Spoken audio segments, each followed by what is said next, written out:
Je suis ostéopathe depuis maintenant 3 ans. J'ai fait mes études à Bordeaux, c'est un master, donc c'est 5 ans d'études, où dès la 3e année, on rentre en clinique, donc on voit vraiment beaucoup de patients avant de sortir de l'école, donc ça c'est top.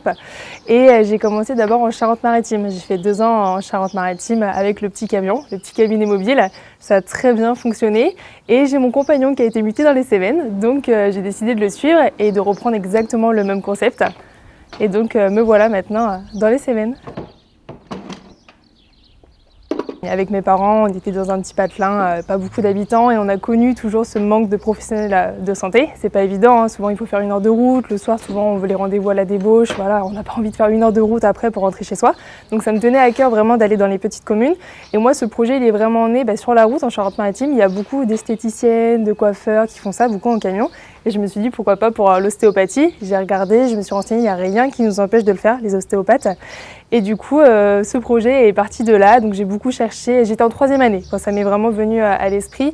On a beaucoup cherché vraiment un véhicule qui pourrait être parfait. Ça a pris quand même 6 mois à trouver vraiment le véhicule parfait. Avec toute ma famille, vraiment, on s'y est mis, un papa bien bricoleur qui m'a bien aidé, et du coup on a tout aménagé à l'intérieur. Donc après, c'est comme dans un cabinet classique, il y a la clim, le chauffage, l'électricité, donc ça nous permet vraiment d'aller au plus proche des habitants. La plupart des patients, c'est directement sur Doctolib.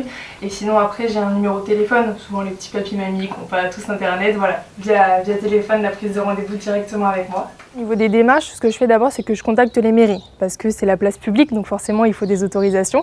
Donc, j'envoie des messages, des mails au niveau des mairies. Et après, c'est elles qui me disent si elles sont intéressées, je vais les voir.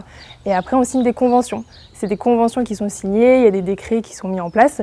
Donc ce que je leur demande, c'est vraiment une place à peu près plate et également un branchement électrique pour que je puisse me brancher, avoir tout le nécessaire après à l'intérieur.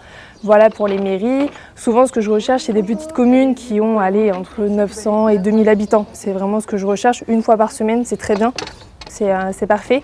Et après, au niveau de la patientèle, Doctolib, c'est vraiment depuis le Covid, vraiment tous les patients ont pris l'habitude de prendre leurs rendez-vous médicaux dessus, donc ça c'est un gain-temps que ce soit pour moi ou pour eux.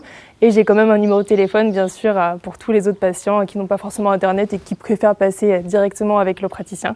Voilà pour la prise de rendez-vous.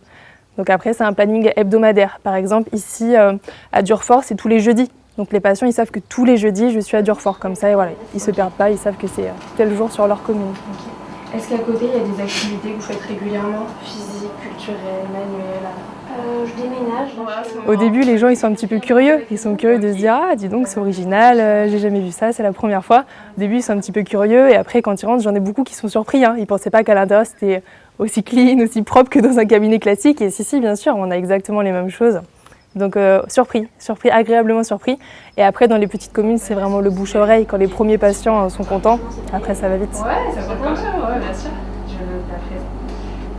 Les ostéopathes, on n'est pas considérés comme des professionnels de santé. On est des thérapeutes du milieu médical, mais on n'est pas professionnels de santé. Et ça apporte entre guillemets un avantage parce que du coup on a beaucoup moins de contraintes au niveau des textes de loi. Je crois que les kinés, les médecins, ils n'ont pas le droit de faire cet exercice en mobilité car c'est considéré comme de l'exercice forain. Et nous, les ostéopathes, on a moins de contraintes du coup par rapport au texte de loi et ça nous offre la possibilité de le faire. Mais je trouve ça vraiment dommage. Bon, un kiné, pour lui, ce serait compliqué parce qu'il a beaucoup de machines, il a plusieurs patients en même temps, ce serait compliqué. Mais un médecin, ce serait génial qu'un médecin puisse venir avec des cabinets mobiles comme ça dans les petites communes. Ça offrirait vraiment un service de proximité là où il n'y en a pas, quoi. C'est, avec les déserts médicaux, vraiment, des médecins, c'est compliqué. Donc ce serait bien que pour eux aussi, ce soit possible. Ce soir, il ne peut pas boire beaucoup d'eau parce que là, toutes les membranes que je travaille au niveau du cul, elles sont un peu liquides pour éviter les maux de tête. On vient juste de monter un partenariat à Saint-Hippolyte-du-Fort, c'est avec des jeunes adultes autistes. Donc en fait, j'interviens 1 fois par mois directement sur leur lieu de vie. Donc ça leur permet d'avoir encore plus de soins vraiment plus proches d'eux. Donc là-dessus, ça peut être intéressant.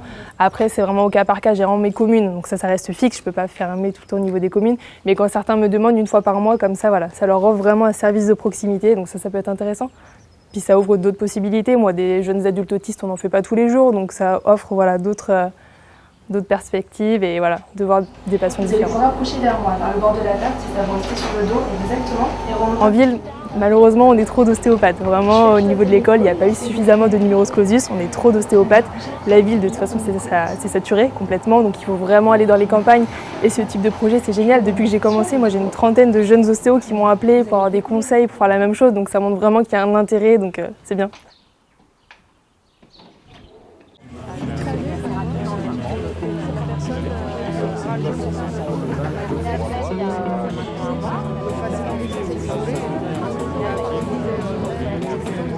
Là,